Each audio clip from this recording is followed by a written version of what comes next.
Selamat pagi teman-teman sekalian. Ya, ini kita percobaan, kita mau sharing tentang homeschooling. Saya Sumardiono, mudah-mudahan suaranya bagus ya. Apakah sudah ada yang hadir dan siap untuk mendengarkan sharing ini? Biar seru kan. Sudah mulai ada 2 orang. Ya, selama kurang lebih 1 jam ke depan, saya akan sharing tentang homeschooling ala keluarga kami. Ya, ngobrol-ngobrol lah ya. Jadi tidak ada slideshow karena ini bukan webinar. Saya mulai saja. Nama saya Sumardiono. Saya seorang ayah dari 3 anak yang semuanya tidak bersekolah. Terima kasih Mbak Nina, Mbak Melin, ya, dan teman-teman yang lain. 3 anak saya tidak pernah bersekolah sejak lahir. Jadi yang pertama sekarang usia 15 tahun, Yudhistira. Yang kedua Tata usia 11 tahun menjelang 12, dan Duta 8 tahun. Hari ini saya akan sharing ya, akan cerita tentang perjalanan homeschooling. Sebelumnya saya ingin mengucapkan terima kasih kepada Cik Adeline, moderator dari grup homeschooling network ini, yang mengundang saya, memberikan kesempatan untuk sharing tentang homeschooling kepada teman-teman sekalian. Hari ini kita tidak akan membahas tentang ijazah, tentang ujian paket dan sebagainya. Mungkin lain waktu lah ya kita akan cerita. Saya ingin sharing tentang betapa serunya homeschooling, peluang-peluang yang bisa kita lihat dalam proses homeschooling. Karena homeschooling is beyond schooling ya. Jadi kalau dalam pemahaman saya, homeschooling itu bukan memindahkan sekolah ke rumah. Itu versi saya. Pagi ini ceritanya tentang homeschooling ala keluarga Sumardiono. Mengapa saya ingin memberi judul dengan homeschooling ala keluarga Sumardiono? Yang pertama karena kalau kita bicara homeschooling, maka kita harus menyamakan dulu persepsi kita apa sih homeschooling itu. Homeschooling itu dalam pemahaman saya adalah pendidikan berbasis keluarga. Jadi bukan sebuah lembaga. Ya, jadi kalau kita bicara homeschooling, kata kerjanya adalah menjalani, menjadi praktisi, ya, memulai, itu kata kerjanya. Jadi bukan mendaftar, bukan mendirikan, ya, itu adalah kata kerja untuk sebuah lembaga. Ya. Itu dulu yang menjadi pondasi obrolan kita hari ini. Kemudian yang kedua adalah dalam homeschooling itu sentral gagasannya adalah keluarga. Jadi setiap homeschooling itu diselenggarakan di keluarga masing-masing. Jadi tidak ada, ini salah satu pertanyaan yang paling aneh di dunia homeschooling, dan yang setahu saya hanya ada di Indonesia, itu adalah homeschoolingnya di mana. Ya, itu sebuah pertanyaan yang aneh karena mengandaikan homeschooling itu seperti sebuah lembaga. Padahal namanya saja sudah mengandung kata home. Jadi homeschooling ya di keluarga masing-masing. Ya, itu pokok kedua yang ingin saya sampaikan di awal dalam sharing hari ini. Kemudian gagasannya itu adalah setiap keluarga paling tahu apa pendidikan yang paling terbaik untuk anak-anaknya. Ya, itu gagasan utama homeschooling, sehingga gagasan pentingnya adalah memandirikan keluarga, membuat keluarga lebih mandiri, lebih berdaya, tidak tergantung pada sebuah lembaga atau institusi tertentu. Ya, jadi tidak ada pusat. Ya, homeschooling itu kita sejajar. Ya, homeschooling ala keluarga Sumardiono, ala keluarga kami, sama seperti homeschooling ala keluarga Adeline, sama seperti homeschooling ala keluarga Agustin Okamita, seperti homeschooling keluarga Indra Dewi Rosari dan sebagainya. Jadi sama, kita tidak ada pusat, tidak ada daerah, tidak ada atasan, tidak ada bawahan. Kita sama-sama sebagai praktisi pendidikan rumah atau homeschooling ini. Kemudian yang kedua adalah setiap keluarga unik. Ya, setiap keluarga unik, baik pengalaman, latar belakang, kemudian nilai-nilai apa yang dianggap penting, kemudian visi pendidikan keluarganya. Oleh karena itu tidak ada sebuah model tunggal di dalam homeschooling. Ya, setiap keluarga berhak dan memiliki kesempatan untuk mengembangkan model homeschooling sesuai dengan kebutuhan, sesuai dengan visi keluarganya masing-masing, dan sesuai dengan kondisi anak-anaknya. Jadi tidak ada model homeschooling yang sama di antara dua keluarga. Ya, proses kustomisasi inilah yang menjadi kekhasan di dalam homeschooling. Ya, tidak ada yang sama seperti kalau kita bersekolah kan ada sebuah standar tertentu yang harus kita penuhi. Kalau Anda mau mengambil standar itu boleh, tetapi itu bukan sebuah kewajiban. Jadi kita bebas membangun model homeschooling yang kita jalani. Yang penting kuncinya adalah tidak menentang, tidak berlawanan dengan ajaran Tuhan, ya, ajaran agama yang kita yakini. Kemudian yang kedua tidak bertentangan dengan hukum positif, hukum-hukum yang berlaku di masyarakat. Oke, kemudian saya mulai akan cerita tentang proses homeschooling yang ada di keluarga kami. Ya, saya bersama Lala menikah tahun 2000 dan di awal pernikahan itu kami ngobrol-ngobrol, cerita-cerita, ya biasalah ya, namanya pengantin muda, kita ngobrol, cerita tentang masa depan. Dan di antara obrolan itu adalah mengenai pendidikan anak-anak. Jadi anak-anak kita akan menjalani pendidikan seperti apa sih gitu ya, idealnya, mimpinya gitu ya. Kemudian apa ya, di antara obrolan panjang ya mungkin nggak sekali dua kali ya, dalam obrolan sekian bulan sambil lalu dan sebagainya, tiba-tiba makin lama makin mengerucut bahwa kayaknya kita nggak nyekolahin anak-anak kita kayaknya gitu ya. Padahal waktu itu kami belum lahir, Yudis belum lahir. Kemudian sejak itu mulai lihat-lihat, cari informasi, googling di internet dan sebagainya. Dan tiba-tiba klik, kami menemukan kata kunci homeschooling. Oh ini nih, ini istilah untuk orang-orang yang tidak menyekolahkan anaknya di sekolah konvensional. Nah, begitu kami ketemu istilah homeschooling itu, kemudian proses risetnya, proses mencari informasi itu menjadi lebih terstruktur gitu ya. Banyak sekali informasi yang akhirnya kami baca, googling sana, googling sini, dan sebagainya. Sampai akhirnya Yudhistira, anak kami, lahir tahun 2001. Nah, buku pertama yang kami baca adalah ini. Ya, ini judulnya adalah The Complete Idiot's Guide to Homeschooling, karya Marsha Ransom. Ya, ini masih ada tanggalnya ini. Ya, buku ini kami beli tanggal 9 bulan Juni tahun 2002. Jadi setahun setelah kelahiran Yudis. Ya, jadi ini referensi serius pertama yang kami baca setelah kami membaca artikel-artikel yang ada di internet. Jadi kenapa kami memilih homeschooling? Saya dan Lala punya sudut pandang yang berbeda, tetapi kesimpulannya sama. Iya Mbak Rosana Swandi, bukunya kebalik karena ini pakai model video yang seperti cermin gitu ya. Tapi intinya itu The Complete Idiot Books of Homeschooling. Betul Mbak Titin? Ya, seperti tulisan baju saya, ini tulisannya sebetulnya adalah tumbuh bersama. Ini bajunya klub Oase. Oke.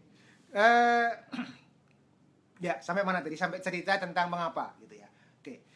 Mengapa kami tertarik dengan gagasan homeschooling gitu ya? Karena kalau buat saya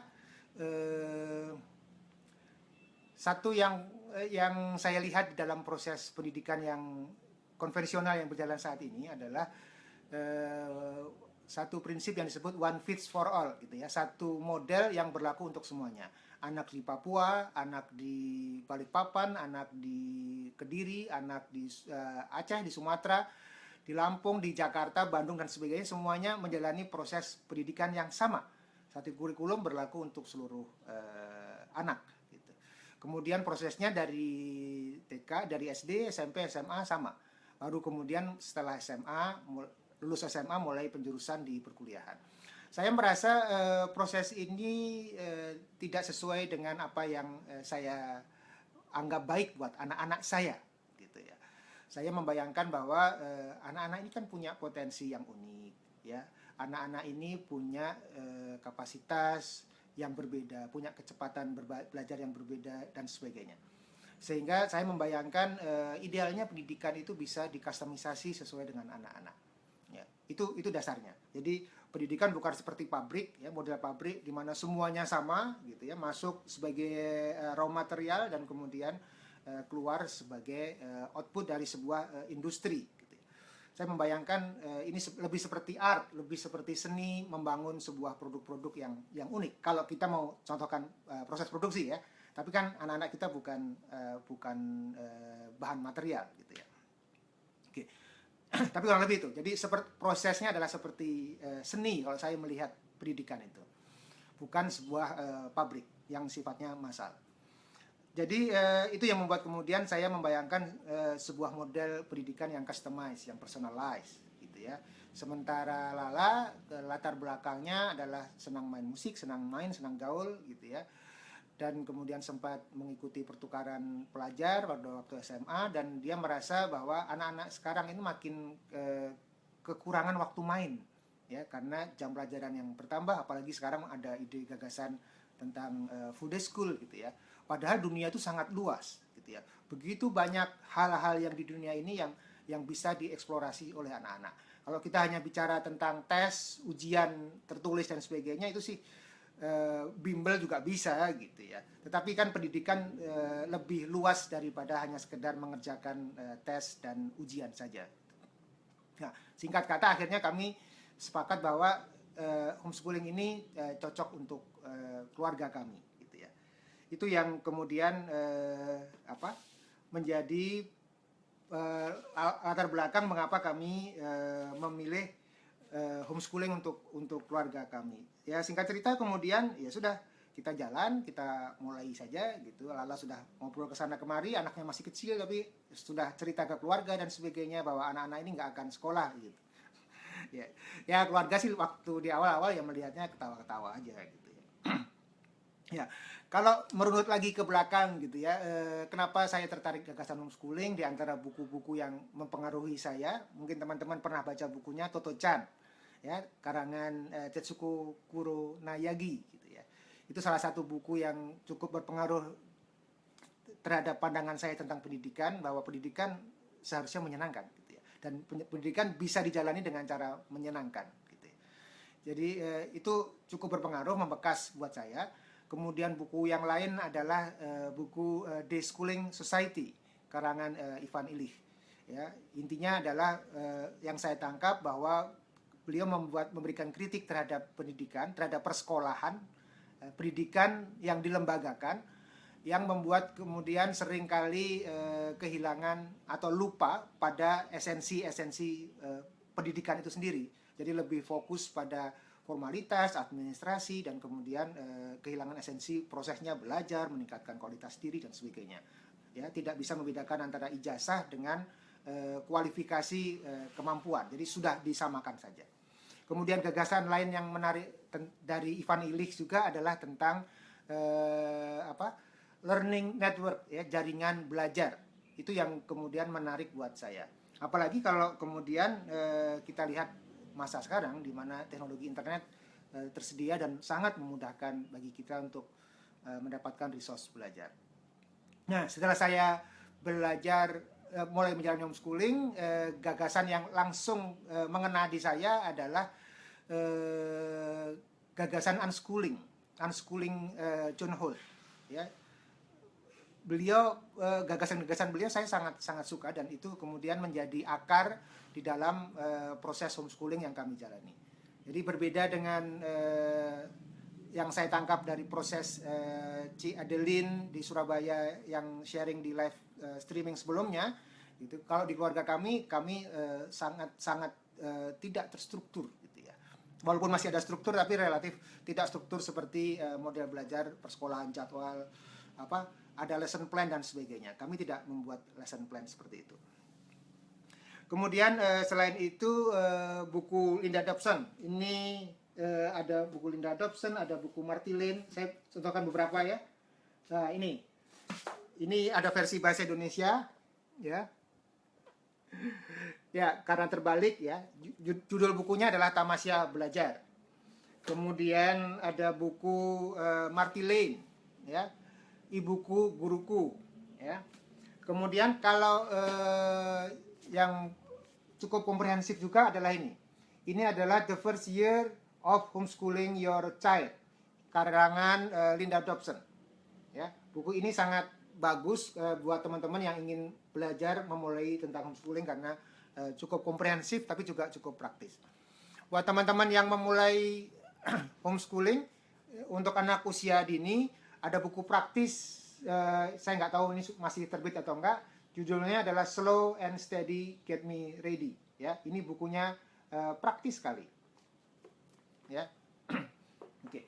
Itu beberapa buku referensi yang pernah kami gunakan, kami baca, yang memandu proses homeschooling yang kami jalani. Ada lagi buku-buku yang lain, bukunya John Holt, bukunya dan buku-buku yang lain lah ya.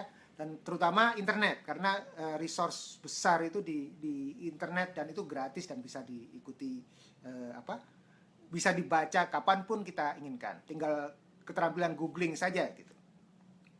Oke. Kemudian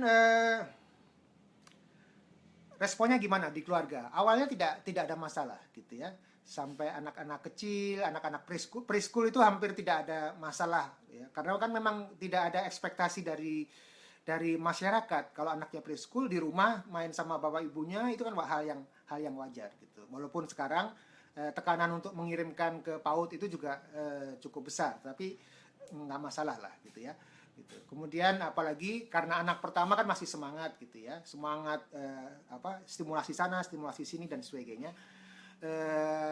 Walaupun tidak ada proses belajar formal, Yudis itu relatif lebih cepat bisa membaca. Di sekitar usia 4 tahunan dia sudah bisa membaca.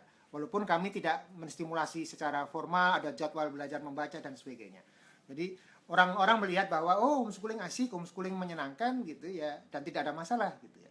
Baru setelah usia SD, usia 6-7 tahun itu baru masa kritis karena orang bertanya, ini bener nih, nggak sekolah terus nih. Ya, apalagi sebetulnya keluarga saya dan keluarga Lala sama-sama memiliki background pendidikan. Bapaknya Lala adalah dosen, seorang doktor di bidang perikanan. Ibu saya adalah mantan pensiunan kepala sekolah. Gitu. Dua-duanya memiliki background pendidikan, tapi bapaknya Lala relatif demokratis dan kemudian go ahead, tidak ada masalah. Ibu saya yang tinggal di daerah yang sempat keberatan, gitu, karena beliau tidak membayangkan bagaimana mungkin gitu ya anak-anak menjalani pendidikan tanpa sekolah gitu ya. Dan itu butuh proses bertahun-tahun untuk membuat ibu kemudian merasa tenang terhadap cucunya. Beliau sih percaya kepada saya gitu, tapi kalau ini cucunya gimana? Nasib cucu-cucuku bagaimana kalau dia nggak sekolah? Ya. Intinya ketika saya berinteraksi dengan orang tua, gitu, intinya ya jangan konfrontatif lah, ya. Ya, dibuktikan saja kita menikmati, anaknya tidak ada masalah secara sosial, dia bisa main bersikap baik dengan eyangnya, dia bisa main bersama para sepupunya. Ya, pada akhirnya bukti anak-anak yang tumbuh gembira, tumbuh bahagia ini yang kemudian akan lebih dilihat daripada perdebatan tentang homeschoolingnya. Itu. Kemudian Oke, Mbak Natalia tanya, buku Linda Dobson yang satu lagi, Tamasya Belajar, apa tadi? The First Years, ya ini Mbak Linda ya. The First Years of Homeschooling Your Child. Belinya toko online, Mbak. Saya biasa beli kalau nggak di book depository di troli apalah itunya ya, troli ID ya itunya kalau tidak salah ya. Kemudian open trolley ya, oke ya, di open trolley kok ini Lala sudah Lala sudah berbagi linknya ya tentang buku The First Year of Homeschooling Your Child. Kemudian ya tentu saja ini ya, kalau yang berbahasa Indonesia ini apa itu homeschooling, tulisan siapa? Tulisan saya. Oke, kembali lagi pada bagaimana berinteraksi dengan orang tua, dengan lingkungan sekitar. Saya kebetulan sama-sama dengan Lala sudah sepakat sehingga dari sisi pasangan, keluarga inti tidak masalah. Dan itu membuat kami bisa berhadapan dengan jelas ketika berinteraksi dengan orang lain. Jadi kalau teman-teman ingin homeschooling, salah satu PR besarnya adalah ngobrol dengan pasangan.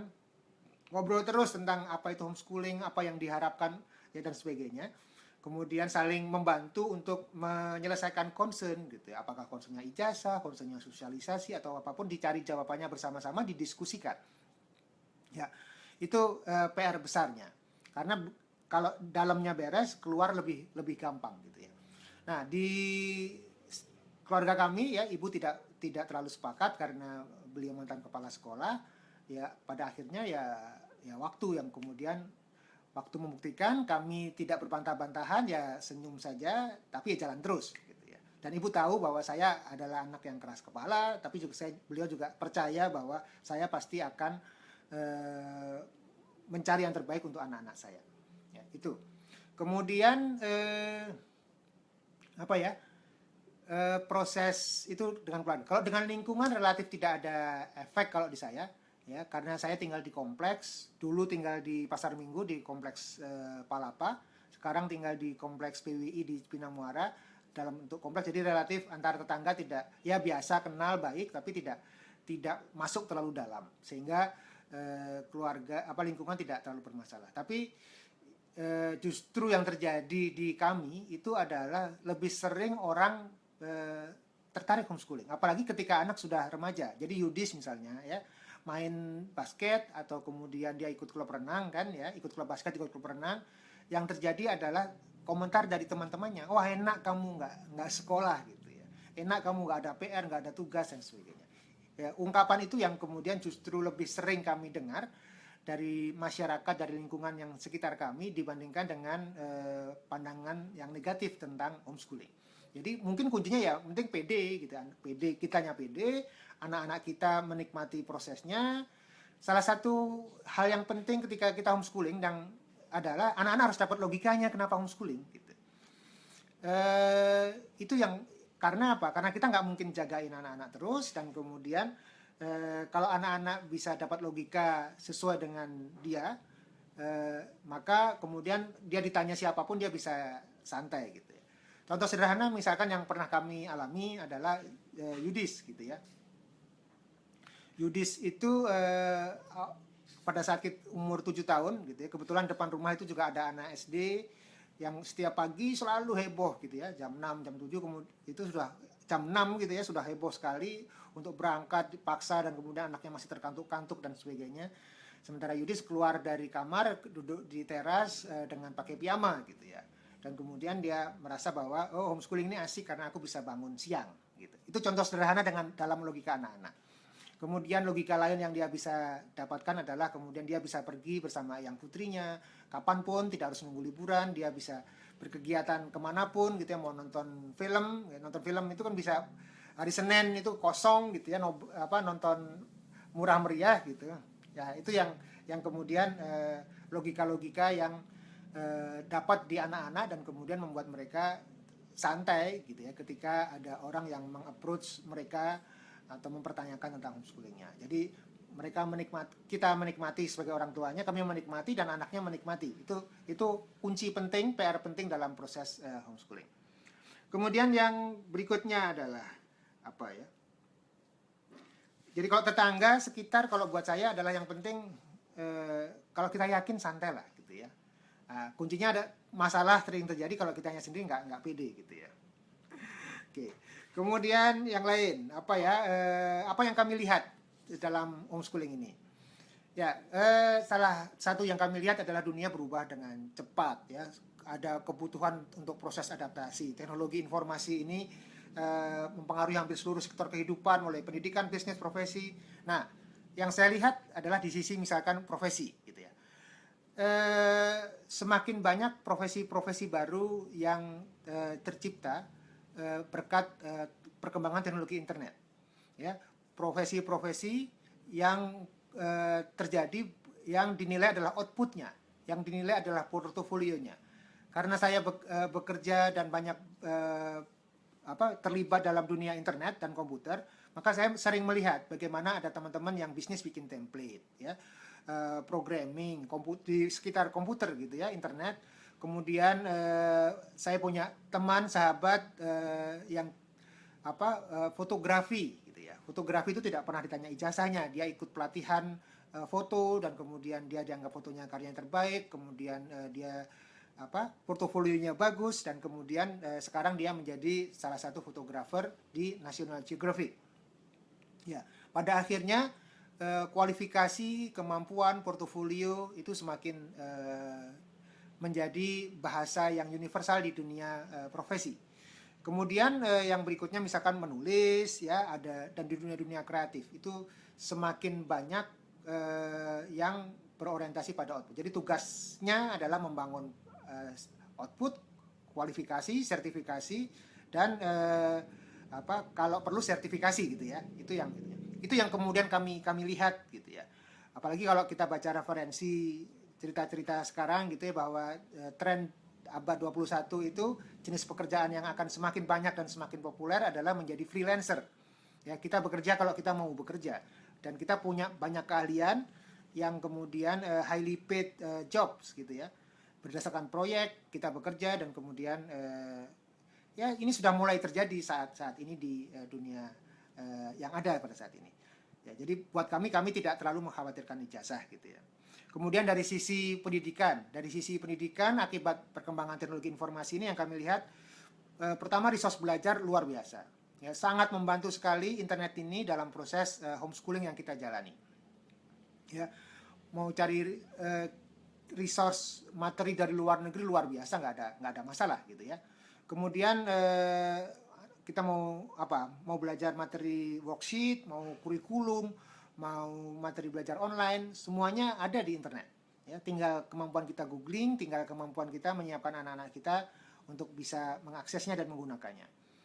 Kemudian online learning juga semakin banyak. Kalau mau yang serius model perkuliahan, ada Coursera, ada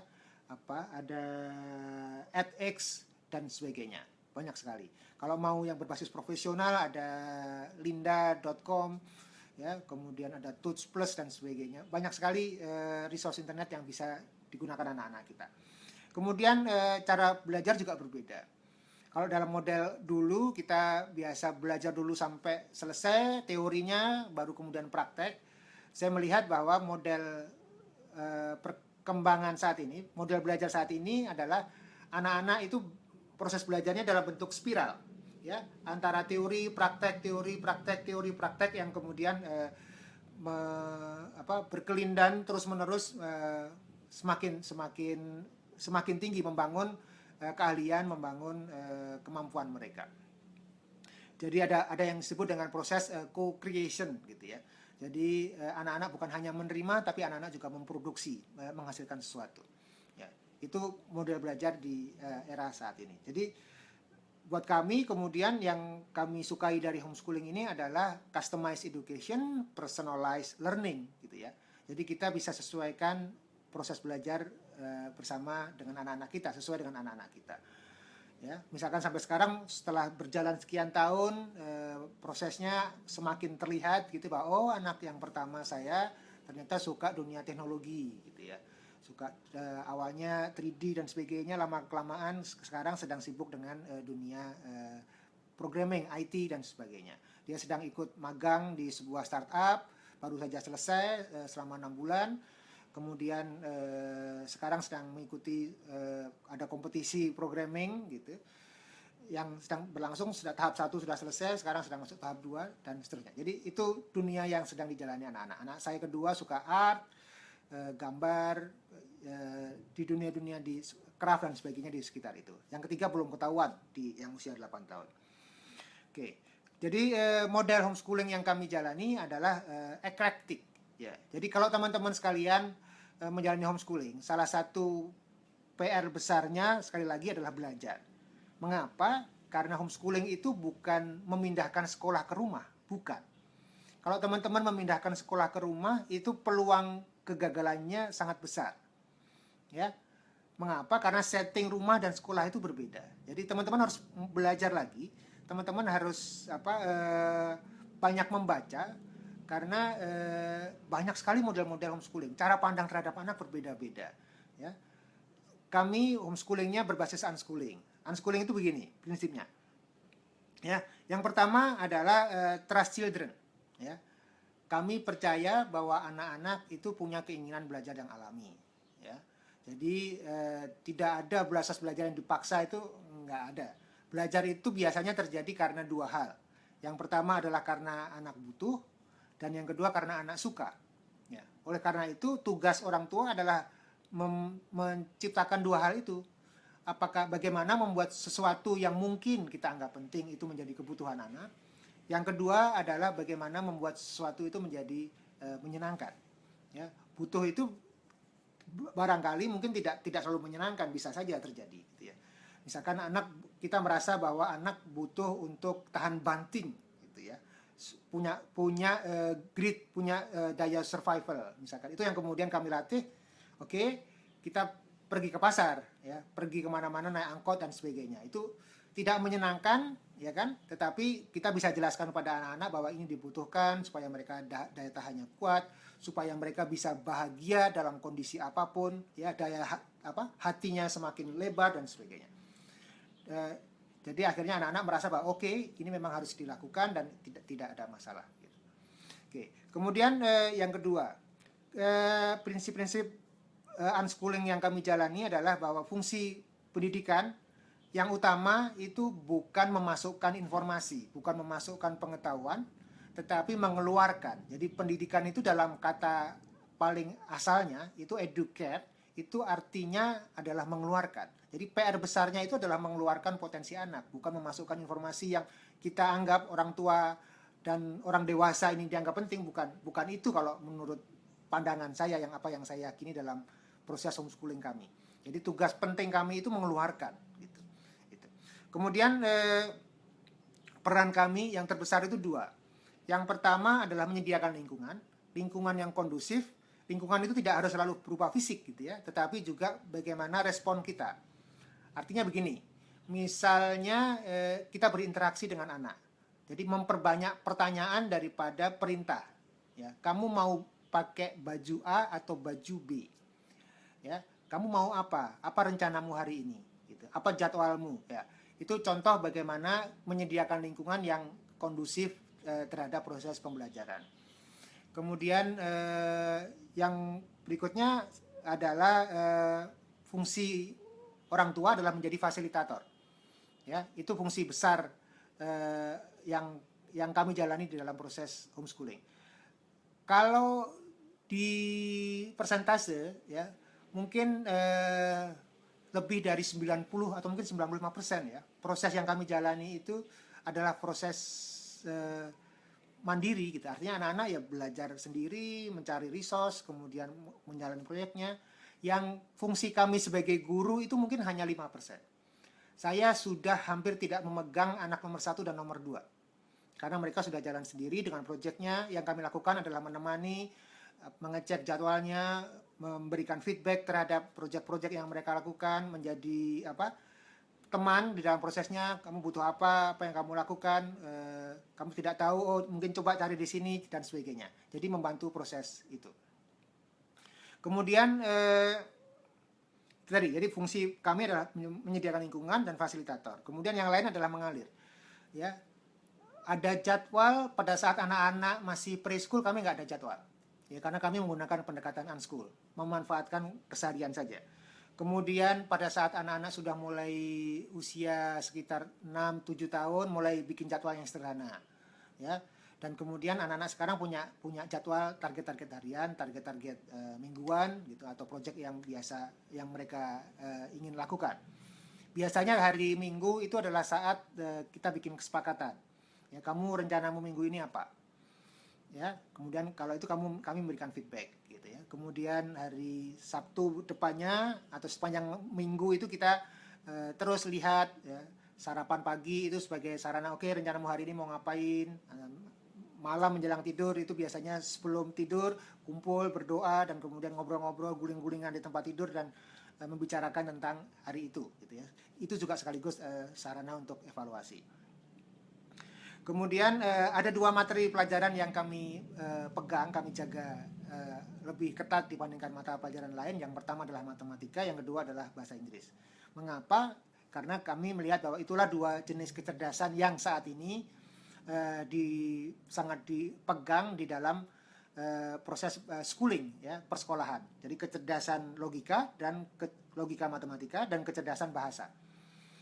Ya. Jadi kalau anak-anak ingin menjalani transisi ke schooling, kalau mau ujian dan sebagainya, begitu dua aspek itu terbentuk, terbangun, maka lebih mudah mempelajari hal-hal yang lainnya. Itu yang kami alami berdasarkan pengalaman kami.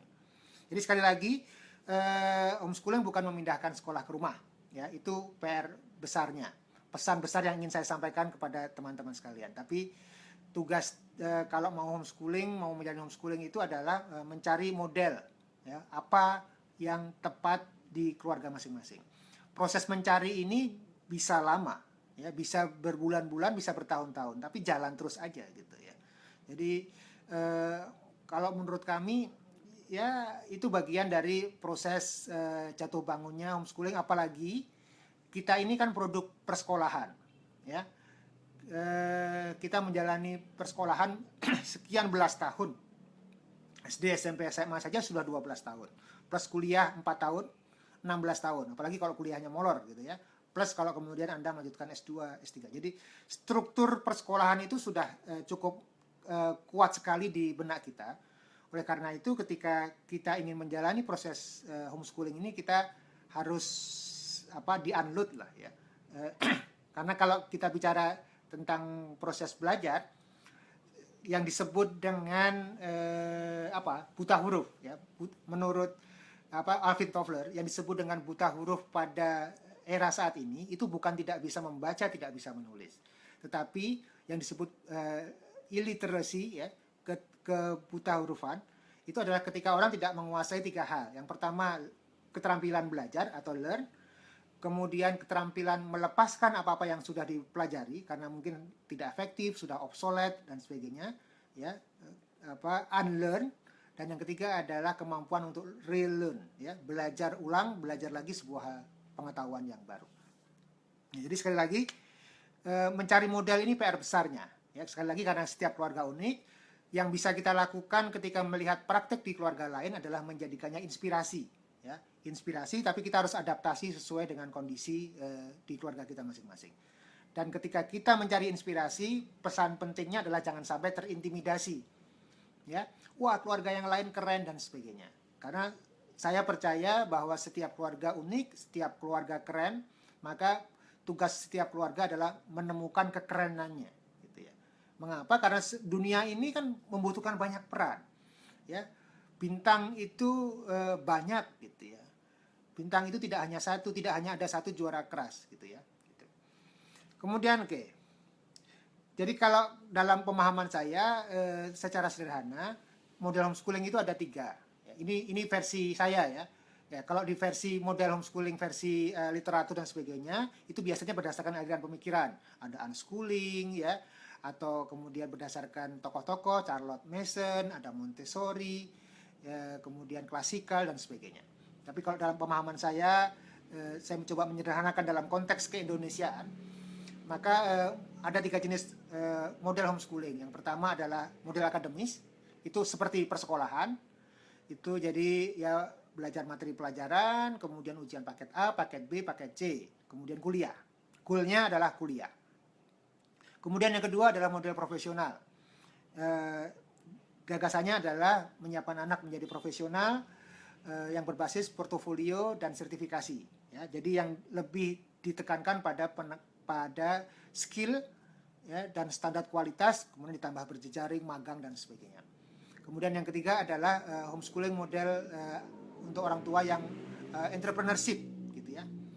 Jadi bisnis. Anak-anak yang memang disiapkan keluarganya untuk bisnis sehingga prosesnya lebih banyak magang di keluarganya, ya, magang mulai dari hulu sampai hilir, mulai dari produksi, proses produksi, sourcing, mencari bahan baku, kemudian proses mengelola bisnisnya, daily operationnya, sampai kemudian proses marketing, keuangan, finance dan sebagainya. Ya, kemudian berjejaring, mulai belajar bikin bisnis dan sebagainya. Ya, itu diantara model-model bisnis yang dijalani oleh para praktisi. Jadi sekali lagi homeschooling itu tidak hanya berkaitan dengan ijazah, tidak hanya modelnya seperti persekolahan, tetapi bisa bermacam-macam. Kalau teman-teman membaca di Rumah Inspirasi atau cerita-cerita yang pernah saya posting di Facebook status, ada praktisi homeschooling yang menjalani word schooling, ya. Ada teman-teman yang kemudian menggunakan traveling, sehingga mereka menyebutkan dirinya sebagai travel schooling dan sebagainya. Mungkin kita perlu nanti ada farm schooling dan sebagainya. Jadi model pembelajaran ini ada techno schooling, hack schooling dan sebagainya. Jadi model belajar, model pendidikan tidak harus mengambil model persekolahan. Ya, jadi bisa mengambil model-model yang lain sesuai dengan kebutuhan kita. Oke, kemudian kalau di keluarga kami pilar homeschoolingnya itu ada 3. Yang pertama adalah menyiapkan anak menjadi pembelajar mandiri atau self-directed learning, self-directed learner, gitu ya, anak-anak yang bisa belajar mandiri, sehingga seperti sekarang Yudis dan Tata itu sudah lepas gitu ya, mau belajar apa saja mereka sudah hampir tanpa bantuan kami sebagai gurunya, karena memang orang tua itu kalau dari sisi konten itu maksimal itu sampai SD rata-rata ya. Setelah mulai SMP, SMA itu orang tua sudah lupa biasanya, sudah tidak bisa. Oleh karena itu pekerjaan pentingnya adalah menyiapkan anak-anak menjadi pembelajar mandiri ya, yang mereka belajar otodidak, bisa baik secara online maupun menggunakan resource yang lainnya. Kemudian pilar homeschooling di keluarga kami yang kedua adalah memanfaatkan keseharian untuk proses belajar. Homeschooling tidak selalu berkaitan dengan buku, ya. Homeschooling tidak selalu berkaitan dengan proses belajar mengajar, ya. Itu yang terjadi. Homeschooling bisa terjadi dalam proses belajar, nggak perlu diajari, bisa terjadi proses belajar berdiri sendiri itu bisa, ya. Kalau keseharian itu apa? Artinya ya kami banyak ngobrol, ya, banyak ngobrol tentang berbagai hal yang terjadi di sekitar kami. Mulai dari bangun tidur sampai tidur lagi, kegiatan apapun yang ada di keluarga masing-masing. Jadi mengintegrasikan homeschooling dengan keluarga masing-masing. Jadi misalnya begini, pada saat kegiatan di rumah, ya sedang santai di rumah misalkan, tiba-tiba anak masih kecil-kecil gitu ya, kita main melakukan riset. Ya. Riset itu apa? Riset itu artinya mulai belajar kemudian mengumpulkan fakta. Coba hitung permainan sederhana. Coba hitung jumlah jendela yang ada di rumah, jumlah pintu yang ada di rumah. Itu contoh sederhana bagaimana pelajaran riset masuk melalui keseharian. Atau jalan ke depan rumah. Di depan rumah ada jalan, coba kita hitung berapa jumlah mobil yang lewat. Ya, mulai bikin data statistik dan sebagainya. Itu contoh sederhana kalau kita lagi di rumah belajar menggunakan keseharian. Di dapur banyak sekali, mau masak dan sebagainya. Masak itu pelajaran yang besar, mulai dari anak-anak kecil yang berkaitan dengan mengenal bahan baku. Dari bahan baku kemudian kita bicara tentang source-nya, sumbernya dari mana, dia ada di mana saja. Kita bisa bicara tentang harga. Di meja makan kita bicara tentang tempe, itu kita bisa bicara macam-macam dari tempe. Kita ngobrolin tentang bahan bakunya, kedelainya, kita bisa bicara tentang IPA, kandungan gizinya, kita bisa bicara tentang bentuknya, matematika gitu, ini segitiga tempenya, tahu dari bentuk segi 4 kemudian dibelah 2 menjadi segitiga dan seterusnya. Ya banyak hal yang kita lagi jalan-jalan di mobil, kita bisa ngobrol tentang mobil, bisa ngobrol tentang apa yang terlihat di luar. Ya, jadi intinya adalah menggunakan keseharian menjadi proses pembelajaran. Nah, karena setiap keluarga berbeda-beda, maka model belajarnya juga beda-beda gitu. Jadi itu yang menarik di dalam proses homeschooling kalau menurut kami gitu ya. Kemudian pilar ketiga dalam proses homeschooling di keluarga kami adalah menggunakan teknologi ya sebagai alat bantu. Kami kebetulan saya dan Lala banyak bekerja di dunia internet. Kemudian internet itu menjadi makanan sehari-hari sehingga harus ada sebagai bagian dari infrastruktur keluarga. Anak-anak numpang. Jadi dari sisi biaya ya mereka memakai fasilitas yang kami gunakan. Misalnya materi online. Jadi modal di awal kami pada saat kami homeschooling itu modalnya printer dengan infus ya, printer yang diinfus sehingga lebih murah tintanya. Itu. Kemudian begitu kami punya budget, maka kemudian kami mulai eksplorasi materi-materi berbayar gitu ya. Jadi ada materi-materi gratis tapi juga ada materi-materi berbayar yang kami gunakan untuk proses belajar anak-anak. Oke. Wah, sudah 45 menit. Masih ada lagi sih kalau mau diobrol-obrolin. Ya, jadi buat teman-teman yang sedang memulai homeschooling, ada beberapa tips penting yang ingin saya bagikan dalam kesempatan hari ini. Yang pertama adalah meluaskan wawasan. Itu penting sekali. Ya, meluaskan wawasan, jangan berasumsi tentang homeschooling, ya, tetapi banyak baca. Referensi di Indonesia mungkin belum banyak ya, gitu ya. Saya nulis 3 buku, tapi ternyata karena termasuk buku yang slow moving books, gitu ya, jadinya akhirnya oleh penerbit tidak diterbitkan ulang, gitu ya. Masih satu-satunya buku yang masih diterbitkan ulang buku ini, ya, buku Apa Itu Homeschooling yang diterbitkan oleh Panda Media. Ya. Buku luar banyak sekali, Anda tinggal googling buku homeschooling. Kalau penulis favorit saya itu Linda Dobson, itu praktis, gitu ya. Kalau yang lebih filosofis itu penulis-penulis unschooling biasanya lebih filosofis, gitu ya. Ya, lebih mendalam, gitu ya. Tidak terlalu praktikal di dalam konten-konten bukunya. Oke, Mbak Linda bertanya, materi berbayar apa yang dipakai? Kami pernah memakai macam-macam, Mbak. Saat ini yang masih kami gunakan adalah matematikanya, kami menggunakan EXL Math. Kemudian bahasa Inggrisnya kami menggunakan 2, satu Reading X dan yang kedua adalah Ruskids. Di luar itu ada aplikasi-aplikasi yang dibeli anak-anak di iPad, gitu ya, juga yang lainnya. Kemudian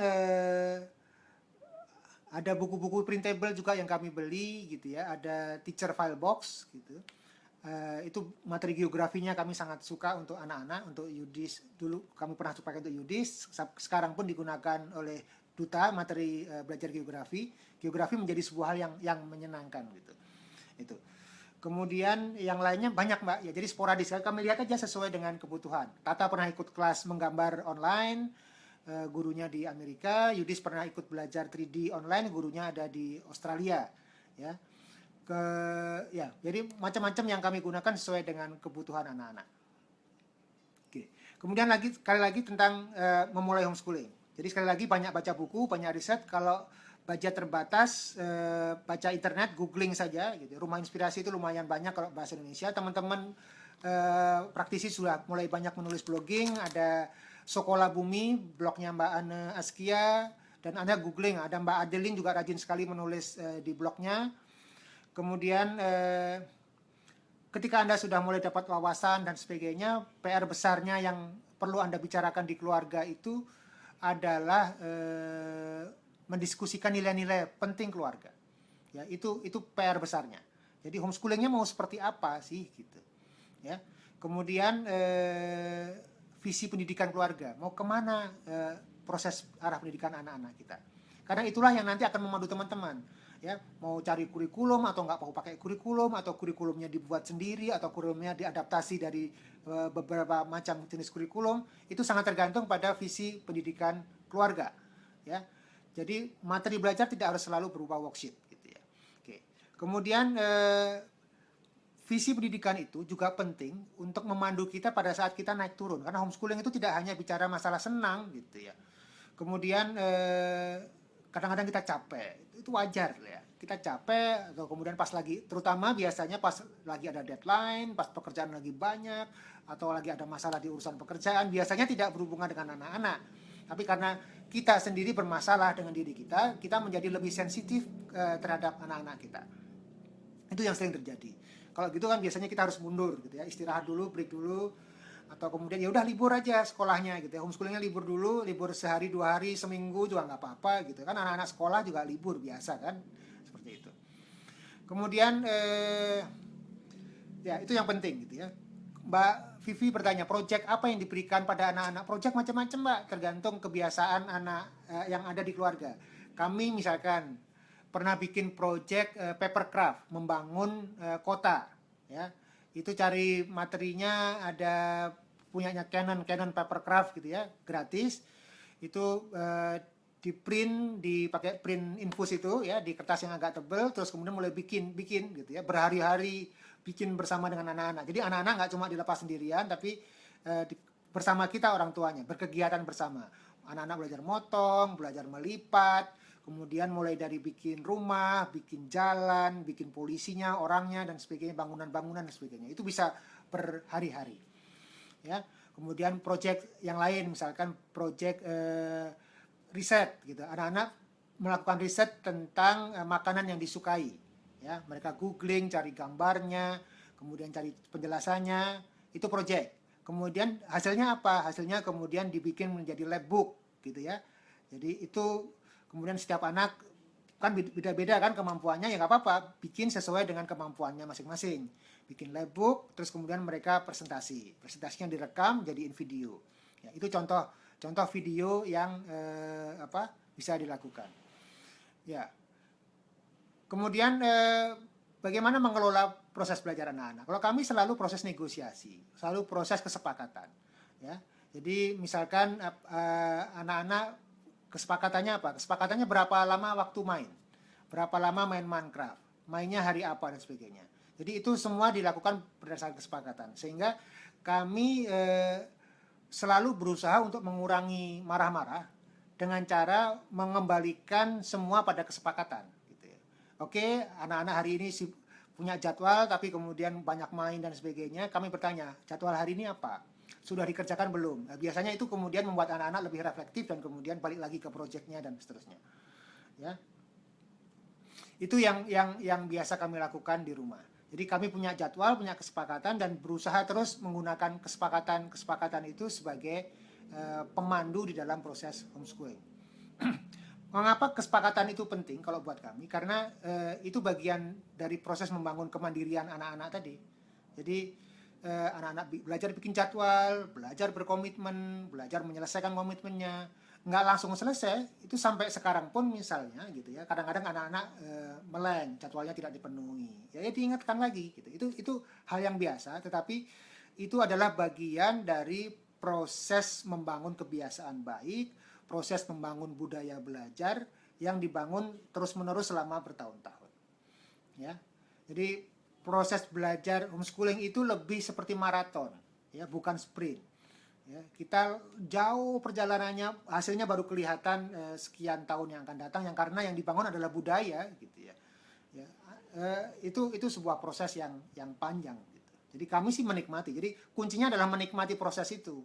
Ya, tidak ingin bersegera memetik, gitu ya. Jadi dinikmati prosesnya, kita orang tuanya menikmati, anaknya menikmati, sehingga kita punya endurance, kita punya daya tahan untuk terus bertahun-tahun menikmati menjalani proses homeschooling. Jangan sampai terjadi orang tuanya suka, anaknya stres. Atau sebaliknya, anaknya menikmati, orang tuanya merasa stres, karena mungkin anaknya merasa anaknya liar lah, anaknya tidak kompeten dan sebagainya. Ya itu harus dicari solusinya. Ya, titik tengah di mana sekali lagi orang tua merasa nyaman, dan pada saat bersamaan anak juga menikmati kesehariannya. Ya, kemudian jangan lupa untuk ikut grup, ya, baik grup homeschooling di Facebook group, ada Indonesia Homeschooling Network, ada Indonesia Homeschooler. Di kota-kota sudah mulai terbentuk. Bandung itu punya ada grupnya, teman-teman di Depok juga mulai ada grup, ya, di Surabaya dan seterusnya, di Jogja. Kemudian kalau ada kegiatan ketemu sama praktisi supaya nggak ada stres cuma ide aja gitu ya. Lihat bagaimana proses homeschooling di keluarga yang lain, karena sekali lagi seperti yang saya katakan, di setiap keluarga praktek homeschooling itu beda-beda, nilai-nilainya beda-beda. Ada keluarga yang menjalani homeschooling dari bangun pagi 3:30, sholat malam, kemudian sampai sholat subuh, terus kemudian ke pasar. Ya, jadi belajarnya dimulai pagi, gitu, siang baru istirahat. Ada keluarga yang memulai belajarnya dari jam siang, ya, bangun jam 8 dan kemudian mulai anak-anak leha-leha dulu, santai berkegiatan. Ada keluarga yang proses belajarnya malam, jam tubuhnya. Setiap keluarga beda-beda. Yang dipentingkan juga beda-beda. Oleh karena itu, sekali lagi, jangan mudah panik, jangan mudah terintimidasi oleh praktek homeschooling keluarga yang lain. Kenali apa yang menurut kita penting, apa yang mau ingin kita tuju. Dari sana kemudian di proses homeschoolingnya dijalani setahap demi setahap. Oke. Kemudian ya, saya tidak hafal nama grup per kelompoknya, Mbak, ya. Coba dicari di Facebook ya, grupnya apa namanya. Belum tentu ada juga di setiap kota, tetapi mulai ada. Dan kalau saran saya kepada teman-teman sekalian adalah mulai bikin grup, ya. kalau kemudian mulai ketemu 3 keluarga homeschooling gitu ya, misalkan 3 keluarga homeschooling yang ada di mana misalkan di kota Pekanbaru gitu ya, bikin aja grup homeschooling Pekanbaru. Ya, makin lama itu akan makin membesar, mendapatkan teman-teman yang berminat, teman-teman yang bisa menjadi kegiatan bersama. Itu bagian dari infrastruktur yang harus kita buat. Ya, teman-teman di Medan bikin grup homeschooling Medan, ya, yang lintas kelompok, lintas agama dan sebagainya. Kalau nanti Anda juga punya klub kelompok yang hanya satu agama, satu aliran, nggak apa-apa. Tapi idealnya kalau bayangan saya di setiap kota itu ada grup yang lintas kelompok itu. Itu. Kemudian apalagi ya? Ikut grup WhatsApp gitu ya, cari grup-grup WhatsApp, ikut grup tentang parenting karena parenting itu sangat dekat dengan homeschooling. Ya, ikut grupnya Ayah Edi dan lain-lainnya, ya. Ikut grupnya Opa Baswardono, ya, dan lain-lainnya. Jadi Anda ikuti, cari grup-grup parenting yang menurut Anda cocok. Oke, dan kalau memang mau belajar yang lengkap, Anda mau model yang praktis ala keluarga kami, ya Anda ikut webinar homeschooling yang diadakan Rumah Inspirasi kalau mau. Tapi sekali lagi, materi belajar itu sangat luas dan terbuka sekali di era internet saat ini. Oke, saya ngomong banyak sekali nih. Sudah jam 10. Cukup dulu ya untuk saat ini. Kita nanti kapan-kapan kita ngobrol dengan tema yang lain. Mau ngobrol apa saja. Dan di Indonesia Homeschooling Network ini banyak sekali praktisi. Mungkin nanti Mbak Adeline akan menjadwalkan sharing-sharing homeschooling dari keluarga yang lain. Intinya sekali lagi yang ingin saya sampaikan adalah homeschooling itu bentuk alaminya beragam. Setiap keluarga berbeda, kemudian setiap keluarga unik, homeschoolingnya juga berbeda-beda. Maka yang perlu kita bangun adalah tidak ada yang lebih baik dan lebih benar. Kita tidak bicara tentang yang benar dan yang salah, tetapi mana yang paling tepat untuk setiap keluarga. Kemudian kita menghargai perbedaan di antara praktek homeschooling yang dijalani oleh keluarga masing-masing. Ya. Nah, dari situ penghargaan terhadap keragaman, penghargaan terhadap perbedaan itu akan membuat kita bisa lebih mudah untuk berkolaborasi, ya, di antara keluarga-keluarga homeschooling yang lain.